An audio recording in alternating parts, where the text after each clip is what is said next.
오늘 말씀 제목은 예수님의 시간표입니다.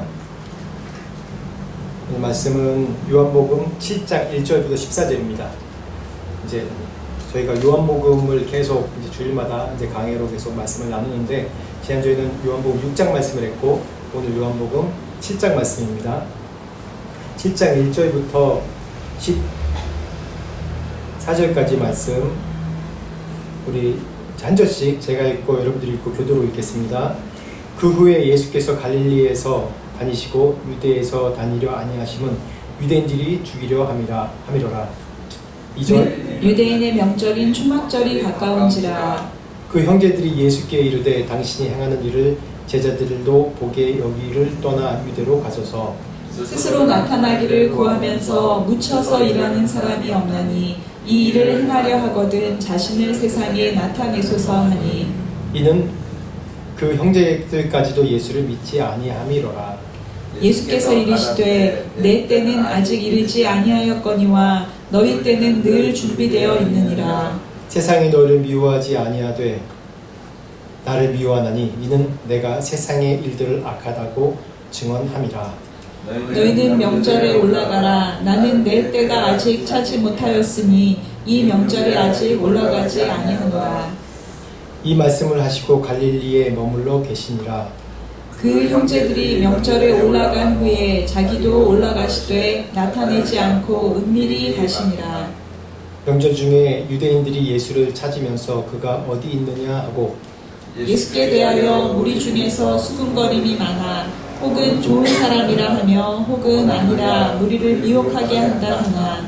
그러나 유대인들을 두려워함으로 드러나게 그에 대하여 말한 자가 없더라. 명절의 중간이 되어 예수께서 성전에 올라가사 가르치시니. 아멘. 오늘 7장 말씀 1절부터 14절까지 말씀입니다. 지난주에 6장 이제 말씀 중간 그 후반부까지 말씀을 나누고, 그 후반부 맨 끝에 보면 6장의 말씀의 대부분, 6장의 말씀에 요한복음 6장이 이 요한복음 예수님께서 행하신 그런 모든 사역 가운데 가장 중심이 되고, 또 구약에 나온 상징적인 사건들, 이게 매치가 된 상징적인 사건들이 많습니다. 그래서 6장에도 오병이의 기적과 예수께서 무리를 걸으신 사건을 보면서 구약의 출애굽 이후에 만나에 대해서 또 비유하는, 예수께서 직접 해석해 주시는 장면들이 나옵니다. 그만큼 오병이어의 사건이 이 유대인들에게, 이때 당시 예수님을 따르는 사람들에게는 정말 중요한 사건이었고, 메시아라는 그 증거가 되는, 사람들에게 증거가 되는 아주 표적의 사건이었습니다. 모든 사람들이 그 예수님을 보고 메시아라고 여겼죠. 왜냐하면 보리떡 5개와 오병이어, 보리떡 5개와 물고기 2마리로 사람들을 5,000명이나 넘는 사람들을 계산해보면 한 2만여 명이 되는데 그 사람들을 다 먹이셨다는 그런 얘기가 정말 놀라운 기적의 사건이죠. 그것을 보면서 유대인들은 그 사건 가운데 출애굽 이후에 광야에서 모세를 통해서 하나님이 만나를 공급하신 사건을 떠올렸습니다. 그래서 예수님이 이 사건을 보면서 뭐라고 말씀하시냐면, 너희가 나를 표적을 보고 뭐를 믿고 따르는 것이 아니라 이런 표적과 기적을 보고 먹을 것 때문에 나를 따른다고 그렇게 얘기를 하죠, 예수님이. 그 일이 6장 말씀입니다. 근데 7장 넘어가기 전에 이제 7장부터는 본격적으로 유대인들이 예수님을 죽이려고 드러내놓고 이제 모든 일을 진행합니다. 그 전에 6장 마지막 60절부터 54절 이후부터 어떠한 말씀들이 나오냐면, 한번 6장 60절부터 66절까지 말씀, 여기 앞에 있는 거 읽어보시면 됩니다. 6장 60절부터 66절까지 말씀 한번 같이 읽어보겠습니다. 읽어주십시오. 시작. 제자 중 여럿이 듣고 말하되 이 말씀은 어렵도다. 누가 들을 수 있느냐 한데, 예수께서 스스로 제자들이 이 말씀에 대하여 수군거리는 줄 아시고 이르시되 이 말이 너희에게 걸림이 되느냐. 그러면 너희는 인자가 이전에 있던 곳으로 올라가는 것을 본다면 어떻게 하겠느냐. 살리는 것은 영이니 육은 무익하니라. 내가 너희에게 이른 말은 영이요 생명이라. 그러나 너희 중에 믿지 아니하는 자들이 있느니라 하시니 이는 예수께서 믿지 아니하는 자들이 누구며 자기를 팔 자가 누구인지 처음부터 아심이로라. 또 이르시되 그러므로 전에 너희에게 말하기를 내 아버지께서 오게 하여 주지 아니하시면 누구든지 내게 올 수 없다 하였노라 하시니라. 그때부터 그의 제자 중에서 많은 사람이 떠나가고 다시 그와 함께 다니지 아니하더라. 아멘. 이렇게 66절 보면 제자들이 점점 많이 떠나갔다고 이렇게 말씀 가운데 나와 있습니다. 참 아이러니하, 이상하죠. 예수님께서 오병이어의 기적을 일으키시고 사람들이 예수님을 왕으로 추대하는 그런 일까지 있었어요. 그것을 피해서 예수님께서 조용하게 한적하게 나가시고, 근데 그 사건 이후에 예수님에 대해서 사람들이 하나둘씩 떠나가는 사건입니다. 왜냐하면 예수님께서 이 사람들이 따르는 것을 볼 때 너희가 표적을 보고 따르는 것이 내가 메시아인 줄, 그리스도인 줄 알고 따르지 않는다고 얘기했어요. 그리고 또 이 오병이의 사건을 예수님께서 풀어주십니다. 풀어주시는데 어떻게 풀어주시냐면 이 말씀을 이해 못한 겁니다. 54절부터 58절까지 말씀 한번 읽어보실까요? 시작. 내 살을 먹고 내 피를 마시는 자는 영생을 가졌고 마지막 날에 내가 그를 다시 살리리니 내 살은 참된 양식이요 내 피는 참된 음료로다. 내 살을 먹고 내 피를 마시는 자는 내 안에 거하고 나도 그의 안에 거하나니 살아계신 아버지께서 나를 보내심에 내가 아버지로 말미암아 사는 것 같이 나를 먹는 그 사람도 나로 말미암아 살리라. 이것은 하늘에서 내려온 떡이니 조상들이 먹고도 죽은 그것과 같지 아니하여 이 떡을 먹는 자는 영원히 살리라. 아멘. 그래서 이 말씀 다음에 이 제자들이 이 말씀이 어렵도다 라고, 이게 왜 꺼졌죠? 방송사고. 그러네. 전기가 나갔다 들어오네요 지금. 이 말씀 이후에 이 말씀 이후에 이 제자들이 예수님에게 이 말씀 떡과 피에 대해서 얘기할 때 이 말씀을 듣고 제자들이 이 말씀이 어렵다, 이것을 어떻게 해석할까라고 얘기를 하는 겁니다. 뭐라고 말씀하셨냐면 예수님이 유대인들이 예수님을 따를 때, 오병이의 기적을 보고 따를 때 뭐 때문에 따랐죠? 먹고 마시는 것 때문에 따랐습니다. 의식주 문제를 해결해 주시기 때문에 예수님을 왕으로 추대한 것이에요. 근데 예수님은 그것을 풀어 설명할 때 뭐라고 말씀하시냐면 여기 나온 것처럼 내가 내 피와 내 살을 먹어야 하리라 라고 54절부터 쭉 얘기를 하시죠. 그래서 영생에 대해서 얘기하세요. 너희가 먹고 마시는 것이 너희들이 의식주를 해결해 주는 것이 아니라 그것보다 더 중요한 것이 너의 영적인 그런 그 기분과 영적인 가람을 해결해야 된다라는 말씀이에요. 그랬을 때 이 60절에 제자들이 이렇게 어려운 말을 누가 들을 수 있느냐 그러면서 하나씩 떠나갑니다. 그럴 때 예수님께서 이 62절에 뭐라고 얘기하시냐면 너희는 인자가 이전에 있던 곳으로 올라가는 것을 본다면 어떻게 하겠느냐 라고까지 이렇게 반문을 하세요. 얼마나 안타까우셨으면 내가 너희들에게 이 기적을 보여주고 또 놀라운 일들을 아무도 행하지 못하는 일들을 보여줬는데 너희가 나를 떠난다는 것이 내가 하늘로 올라가는 것을 봐야지 너희가 나를 그리스도라고, 예수 그리스도라고, 메시아라고 믿겠느냐라고 반문하는 거예요. 이 말씀 보면서 이게 이 제자들만의 문제가 아닌 것 같습니다. 저 또한 포함되어 있고 우리들에게 하시는 질문이에요. 너희가 인자가 이전에 있던 곳으로 올라가 내가 하늘로 승천하는 것을 보고 그곳에서 너에게 안녕 그러고 소리쳐야지 너희가 내가 하나님인 줄 믿겠느냐라고 얘기하시는 거예요. 이 얘기는 뭐냐면 예수님께서 유대인들의 기적을 행하시고 표적을 보여주셨지만은 그 모든 예수님의 보여주신 표적과 그런 이사들은 다 하늘의 일을 설명하시려고, 천국의 일들을 말씀하시려고, 이 땅에서 어떠한 천국으로 살아갈지에 대해 말씀하시려고 예수님께서 표적과 기사를 보여주신 거예요. 성경에서 말하는 표적은 다 예수님께 향해 있는 겁니다. 다시 얘기하면 구원에 맞춰져 있는 거예요. 우리를 구원하시는 거예요. 근데 지금도 우리는 어떻습니까? 눈에 보이는 것? 정말 모든 걸 자르고 정확하게 얘기해서 의식주 문제가 해결되지 않으면, 먹고 사는 문제가 해결되지 않으면 내가 교회 다니는 의미를 찾지 못하고, 내가 예수를 믿는 의미도 찾지 못하고, 심지어는 복음에 헌신된 사람도 그 헌신된 의미를 찾지 못하는 거예요. 그것을 내게 한번 질문을 해보세요. 이게 이미 2000년 전에 있었던 예수님께서 이 제자들에게 하나둘씩 떠나가는, 내가 지금 육의 일을 행했지만 육의 일을 얘기하는 것이 아니라 내가 하늘의 것을 얘기하려고 너에게 이 떡과 음료에 대해서 얘기하는 거다 라고 얘기했을 때 여러분들은 어떻게 반응하시는지, 지금 내게 있는 고난과 어려운 상황들이 하늘의 언어로, 하나님의 언어로, 영의 언어로 나에게 말씀해 주려고 주신 사인인데, 그것을 육의 언어로 받아서 내가 이제 망하나 보다, 내 인생 끝장나나 보다, 이렇게 반응하지 않는지 한번 좀 살펴봐야 됩니다.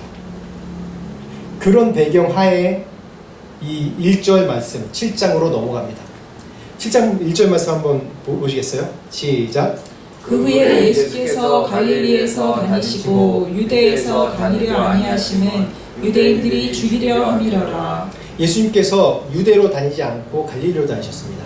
예수님의 사역이 거의 4분의 3이라고 할 정도로 모든 사역을 이 갈릴리랑 이 예루살렘, 유대 지방, 이유 지방을 다니시면서 사역을 하셨어요. 성경에 나온 그 사역을 보면.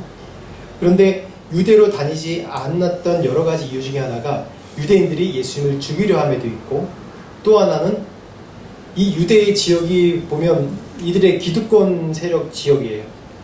다시 얘기하면 아무리 복음을 전하고 천국 소식을 전하고 예수님의 구원을 전해도 귀 막고 듣지 않는 사람들이 있는 곳이에요.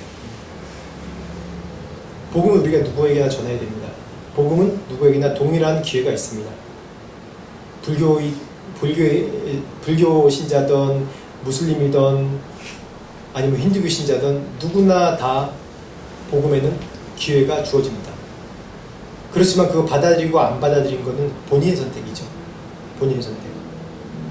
그렇듯이 예수님께서 이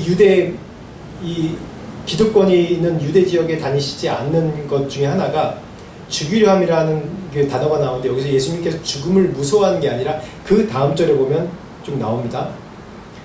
그 다음 절 2절 3절 한번 읽어보시겠어요? 시작. 유대인의 명절인 초막절이 가까운지라 그 형제들이 예수께 이르되 당신이 행하는 일을 제자들도 보게 여기를 떠나 유대로 가소서. 유대인의 명절 중에 가장 큰 명절 중에 하나인 3대 명절이 있는데, 뭐 6월절, 그 다음에 초막절이 있습니다. 근데 이때 유대의 모든 남자들은 1년에 3번씩 다 예루살렘으로 오르게 돼 있어요. 그래서 그 예루살렘 지역에 보통 때 한 10배에서 20배 가까이 많은 사람들이 모이게 됩니다. 근데 여기서 방금 1절에 말씀 봤듯이 유대인들이 예수님을 죽이려고 해요. 그 이유가 5장 6장에 나온 것처럼 안식일의 논쟁, 베데스다에서 38년 된 병자를 고치셨을 때 안식일에 예수님께서 고친 이 사건, 그 이후로 안식일을 율법을 범하는 게 아니라 자신의 기득권을 방해한다는 것이죠. 속마음은. 그때부터 모의하기 시작하면서 본격적으로 7장에 이제 죽이려고 하는 그런 일들이 있습니다. 그런데 더 안타까운 건 뭐냐면 예수님을 6장 말씀에 제자들이 그 많이 따르던 제자들이 다 하나둘씩 떠나가고 유대인들도 죽이려고 하고 자신을 따르던 제자들도 이제 하나씩 떠나갑니다. 그런데 더 안타까운 건 뭐냐면 3절 말씀에 그 형제들이 예수께 이르되 당신이 행하는 일을 제자들도 보게 여기를 떠나 유대로 가소서라고 얘기를 합니다. 예수님을 반대했던 사람들 중에 하나가 그 형제들이에요. 형제들. 성경의 여러 곳에 보면 예수님을 반대했다는 그런 증거들이 여러 군데 나오는데, 예수님, 인간적으로 생각해 볼 때도 그래요. 예수님 장자잖아요. 그런데 장자의 직분은 아버지 요셉은 일찍 돌아가셨는데 장자의 그런 책임을 다하지 않고 이제 제자들 양육한다고 갑자기 어느 순간 갑자기 떠나버렸어요. 그리고 사람들에게 미쳤다고 소문이 나요. 그 동네 사람들한테. 그래서 장자가 자신의 형이 미쳤다고 소문이 나요. 그러니까 어땠어요? 마가복음 보면 어머니와 형제들이 어떻게 해요? 예수님 가르치는데 쫓아옵니다. 만나려고. 그럴 때 뭐라고 그래요? 육신의 형제가 아니라 하늘로부터 형제가 다 내 형제자매라고. 그러면서 그냥 문전박대를 합니다. 이 형제들이 어땠겠어요? 마음이. 저 같아도 굉장히 섭섭했을 겁니다. 여태까지 장자의 일을 장남으로서 잘 일을 하고 그러다 갑자기 어느 순간에 뭐 광야에 가서 뭐 금식한다는 소문도 들고 뭐 여기저기 다니면서 뭐 고친다는 소문도 들고 아주 그때 당시에 세례 요한 이후에 큰 뉴스거리가 됐어요. 예수님이 정말 유명해졌어요.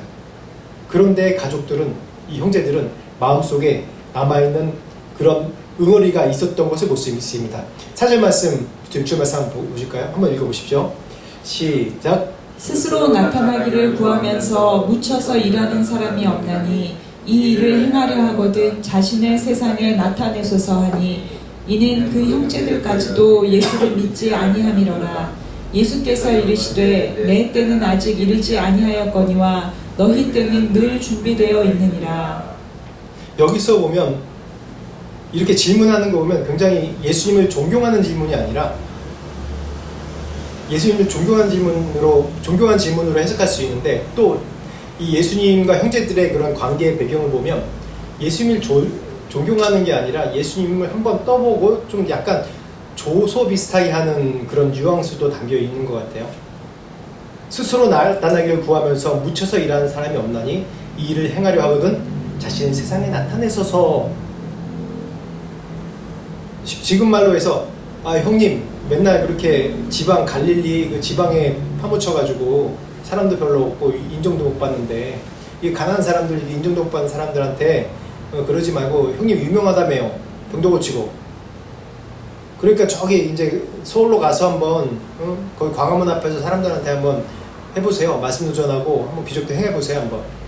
세상에 이 사람은 죽어서 뭐 이름을 남기고 뭐 호랑이는 죽어서 가족을 남긴다는데 이름을 한번 남겨봐야 되지 않아요? 그 옛 일을 얘기하면서 이렇게 얘기를 하는 거예요. 저는 그렇게 이 말씀을 받아들였습니다. 근데 그렇게 할 수 있는 이유가 뭐냐면 이렇게 얘기할 수 있는 이유가 뭐냐면 5절 말씀에 이는 그 형제들까지도 뭐라고요? 예수를 믿지 아니하니라. 그러니까 이게 존경의 얘기가 아니라 그냥 이런 식의 얘기예요. 한번 가보세요. 가서 한번 되나 안 되나 해보세요. 이 지방에서 그냥 좀 속된 말로 쭈그러져 있지 말고 서울로 가서 한번 정치 무대에 한번 유명세 한번 타보세요. 이런 얘기예요. 이랬을 때 예수님의 대답입니다. 내 때는 아직 이르지 아니었다.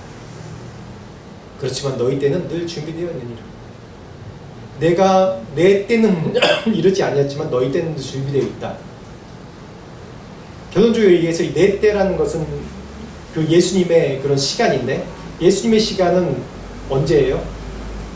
예수님의 시간은 언제입니까? 십자가 못 박힐 그 때를 말하는 거예요. 근데 너희 때는 늘 준비되어 있다는 언제입니까? 너희들이 나를 영접하거나 안 하거나 그거는 너희의 선택이다라는 얘기예요. 여기서 좀 이제 다른 여기 원어로 얘기하면 크로노스, 카이로스란 이게 말로 얘기할 수 있는데 크로노스란 헬라어 단어는 지금 평상시로 흐르는 시간을 얘기합니다. 카이로스는 뭐냐면 이때, 의미 있을 때 내가 이 때를 의미를 정했을 때가 카이로스 때예요. 여기서 예수님의 때 카이로스 때는 언제입니까? 십자가의 사건의 때예요. 근데 너희의 카이로스 때는 언제냐? 지금도 될 수 있고 앞으로 뭐 5년 후가 될 수도 있고 바로 죽기 전까지 될 수 있다는 거예요. 근데 이 말을 이해 못합니다. 왜냐하면 이때 당시도 사람들이 예수를 믿지 않고 이 지금 6장 중반 이후로부터 쭉 되어져 나오는 오병이어 사건, 그런 기적적인 그 사건을 통해서 예수님이 사람들이 메시아라고 그렇게 얘기할 수 있었던, 왕으로 섬기려고 했던 그 사건 이후로 계속 예수님의 그런 인기가 절정도에 올라갔다가 쭉 내려가고 있어요. 계속 제자들도 떠나고 사람들도 떠나고 이제는 유대인들 기득권 세력들이 예수님을 죽이려고 본격적으로 일을 시작하고 더군다나 어떻습니까? 자신의 혈육 형제들까지도 예수님을 믿지 않는다고 했어요. 오병이어의 기적까지 나타나면 믿어야죠. 좀. 여러 가지 기적의 사건들을 보면 믿어야죠. 믿지 않아요. 그러면서 예수님께서 나의 때는 아직 되지 않았다라고 하면서 너희 때는 준비되어 있느니라 라고 얘기합니다. 우리 때는, 우리의 시간표는 언제입니까? 우리는 늘 우리의 시간표와 하나님의 시간표를 좀 헷갈려하는 것 같아요. 출애굽기 16장 1절 3절 말씀 보면 한번 읽어보시겠습니까? 출애굽기 16장 1절에 3절 시작. 이스라엘 자손의 온 회중이 엘림에서 떠나 엘림과 시내산 사이에 있는 신 광야에 이르니 애굽에서 나온 후 둘째 달 15일이라.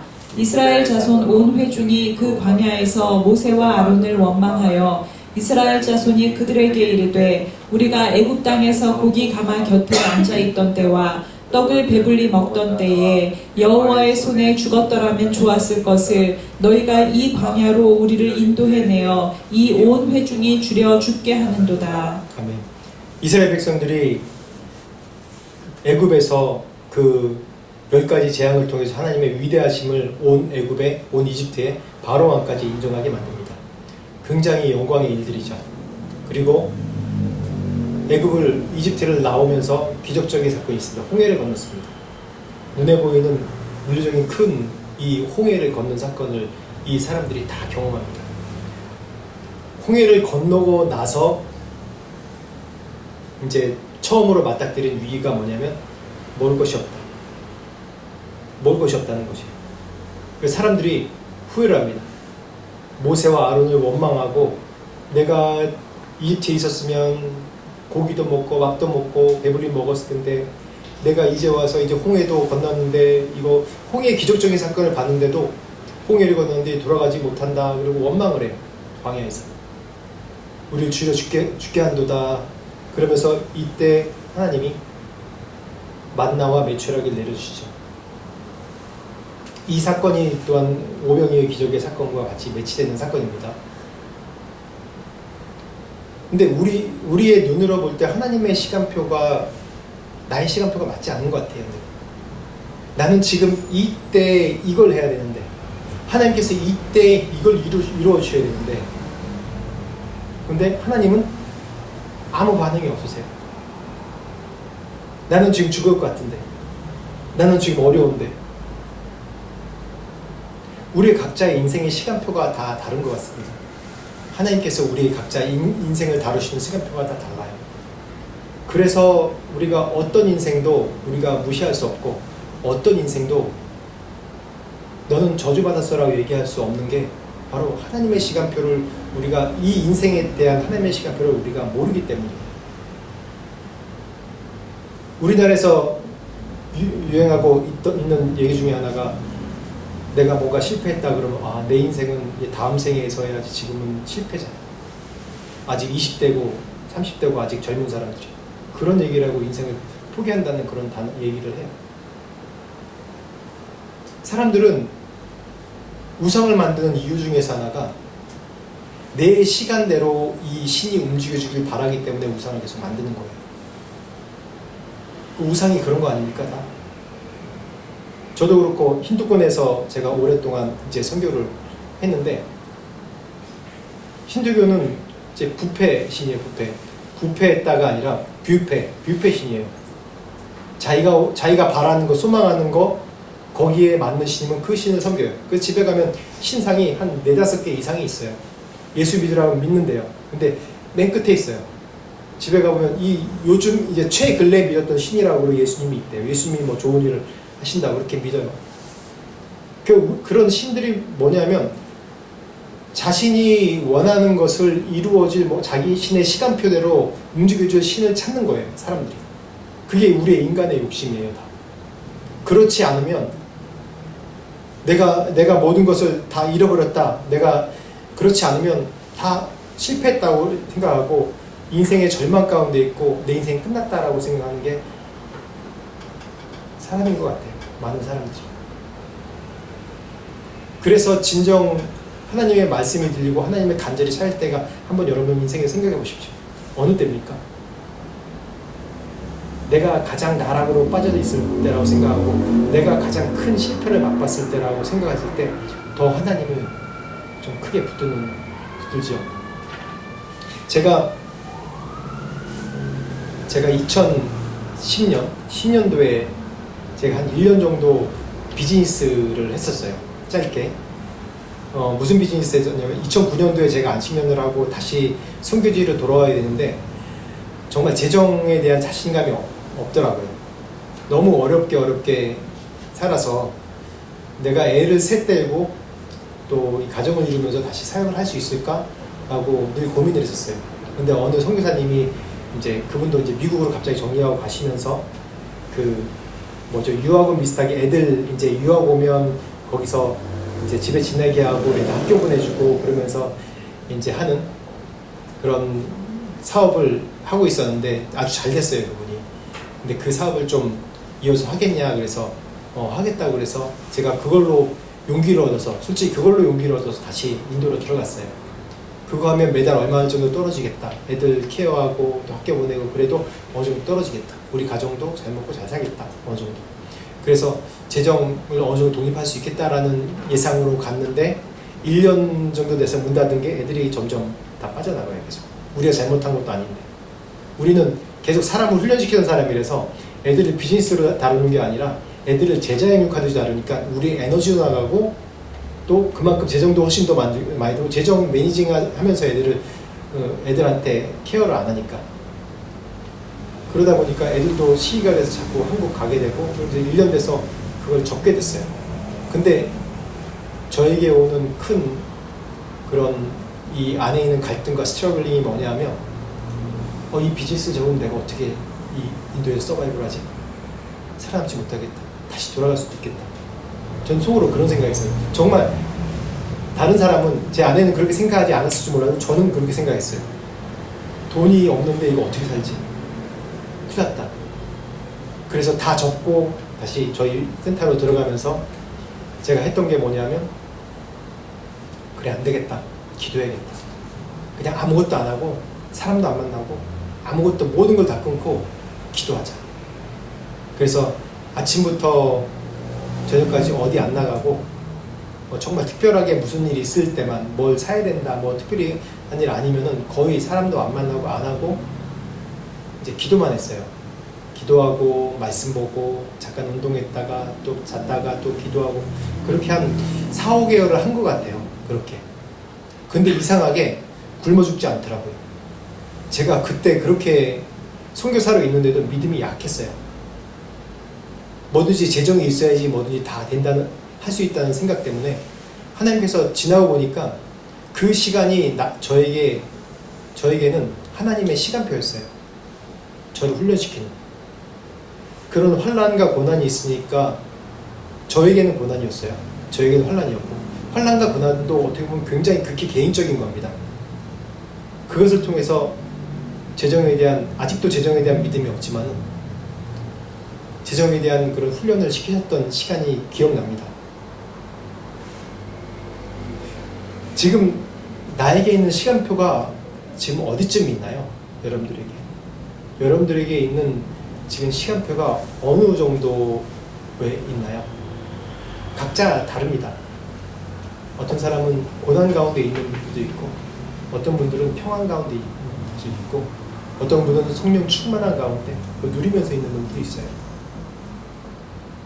나의 시간표는 지금 어디에 있는지 그리고 내 시간표 중에 내가 가장 어려웠던 때 내가 하나님께 어떻게 반응했는지 어떻게 그걸 극복했는지 한번 여러분들에게 적용해 보십시오. 이 말씀을 통해서 7절, 8절, 9절 말씀 한번 읽어보겠습니다. 시작. 세상이 너희를 미워하지 아니하되 나를 미워하니 이는 내가 세상의 일들을 악하다고 증언함이라. 너희는 명절에 올라가라. 내 때가 아직 차지 못하였으니 나는 이 명절에 아직 올라가지 아니하노라. 이 말씀을 하시고 갈릴리에 머물러 계시니라. 아멘. 이 6절까지 말씀만 딱 끝났으면 우리가 해석이 잘 될 텐데 너희들 올라가라 나 안 올라간다 그렇게 딱 했으면 좋을 텐데 희한하게 8절 말씀부터 보면 내 때가 차지 못하였느냐 하면서 아니하노라 하면서 이제 머물러 계셨어요. 그 다음에 이후에 10절 11절 보면 예수님께서 또 명절에 올라가세요. 한번 10절 11절 한번 볼까요? 시작. 그 형제들이 명절에 올라간 후에 자기도 올라가시되 나타내지 않고 은밀히 가시니라. 명절 중에 유대인들이 예수를 찾으면서 그가 어디 있느냐 하고. 여기 보면 이 예수님의 그 이중성이 좀 나타납니다. 이중성이라면 좀 그 부정적인 얘기가 아니라 예수님이 가나 혼인 잔치에도 물을 포도주를 변하게 하실 때도 어머니 마리아가 물었어요. 포도주가 다 떨어졌습니다. 얘기했을 때 예수님 뭐라고 얘기합니까? 여인이여 그것이 나와 뭔 상관이 있습니까? 라고 얘기합니다. 전혀 뚱딴지 같은 얘기를 하면서 결국은 물로 포도주를 만드신 거예요. 또 지금 이때도 예수님께서 행하시는 거 보면 다 그래요. 대부분 그렇게 이 전혀 앞 상황과 맞지 않는 다른 얘기를 하면서 이중적인 태도를 하신 것이 무엇이냐면 우리가 하나님의 시간표로 우리가 해석할 수 있습니다. 하나님의 때예요, 때. 만약에 제 생각 같으면, 인간적인 생각 같으면 동생들한테까지 불신이 있는데 본인에게 능력이 없습니까? 사람들이 바로 전까지 거의 왕이라고 추앙받던 분인데 저 같으면 야, 동생들이 이렇게 얘기하는데 그래 내가 너희랑 한번 같이 올라갈게. 한번 내 자신을 보여줄게. 가서 내가 메시아인 걸 알리고 또 능력도 행하고 말씀도 전하고 이 14절 11절 이후 말씀부터 보면 거기서 말씀을 전하고 있어요. 사람들이 다 듣고 말씀을 전하고 있어요. 그냥 동생들이랑 같이 가면 그때 갔으면 사람들도 다 보고 내가 유명하게도 되고 예수님께서 유명하게 되고 왕으로서 등극도 할 수도 있고 왕으로 등극 못하더라도 적어도 자신의 형제들한테는 신뢰를 받고 그러지 않았을까라는 생각이 듭니다. 근데 예수님께서 그들의 시간표에 따라 움직이지 않고 하나님의 때 예수님의 시간표대로 움직이시는 것. 마리아가 지금 포도주가 다 떨어졌습니다 라고 얘기했을 때 여인이요 그거에 나랑 무슨 상관이 있습니까? 라고 얘기하면서 또 반대적인 결국은 물이 포도주를 만들게 하신 사건 이런 것들 보면 바로 예수님의 시간표예요. 내가 말한 시간표가 아니라 예수님의 시간표예요. 하나님은 나를 통해서 나에게 주신 부르심, 나에게 주신 소명 하나님 예수님 이루시는데 그때가 언제인지 모르는 거예요. 여러분 모세를 보십시오. 모세가 이 40세 때 처음 자신이 유대를 이스라엘의 지도자로 섰을 때 그때 쓰지 못했잖아요. 제가 그전에도 말씀 전한 적이 있는데 그때 모세가 자신의 소명을 분명하게 알았습니다. 알고 이스라엘 이끌 그런 자질이 있는 사람이고 충분히 준비된 사람이라고 알았어요. 근데 그걸 선택을 안 한 것이 누구냐면 이스라엘 노예예요. 이스라엘 사람들이에요. 그 40년 더 흘렀죠. 그 후에 모세는 분명히 40세 때 자신의 사명이 지금 이 방황하는 이스라엘, 노예 생활하는 이스라엘 사람들 다 이끌고 출애굽하고 나라를 이룰 것을 분명히 알았는데도 불구하고 나에게 주신 소명이 이건데 끝났구나. 그러면서 별 생각을 다 했을 거예요. 내 탓이 아니라 내가 잘못한 게 아니라 저 사람들이 잘못한. 저 같으면 그렇게 생각했을 거예요. 그리고 다 포기하고 미단강으로 가서 이제 그곳에서 40년을 지냅니다. 80세가 됐습니다. 그럼 다 포기해야 되잖아요. 다. 얼마나 이 자신감이 있던 사람인데 하나님이 떨기나무 가운데 보여주시면서 기적을 보여주시면서 하나님이 부르셨음에도 불구하고 몇 번을 부인해. 난 못합니다.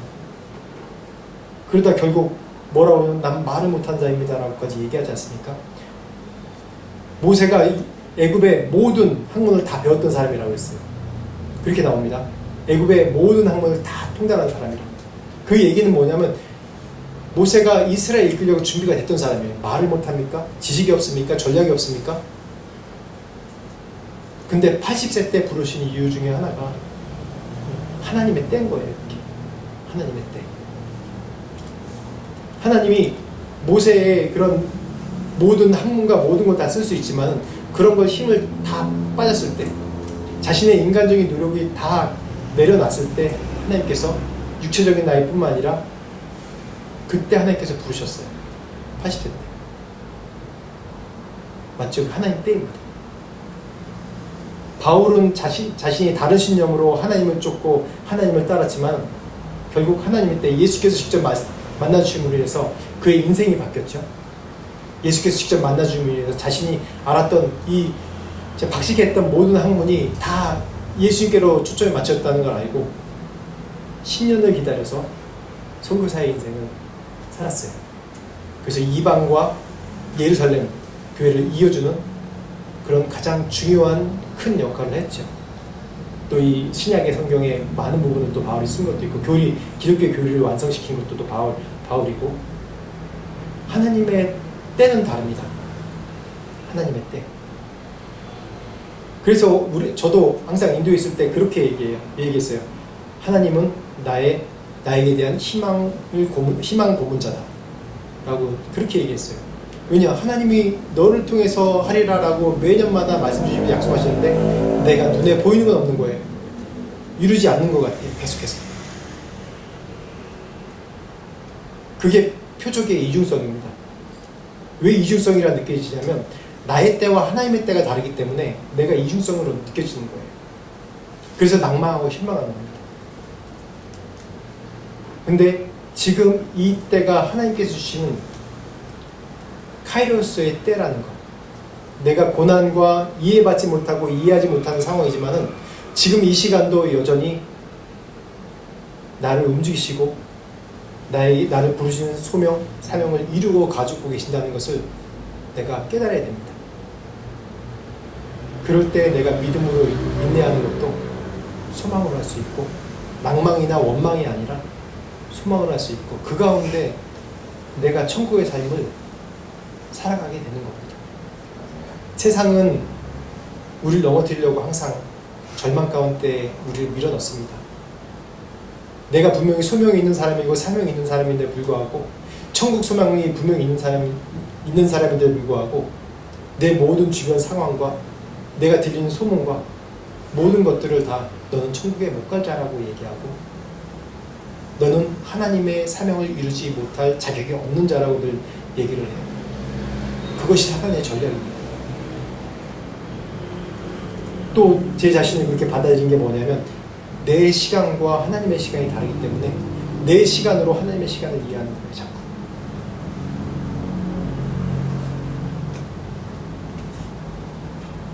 지금 있는 이 자리가 이 시간이 어느 시간입니까?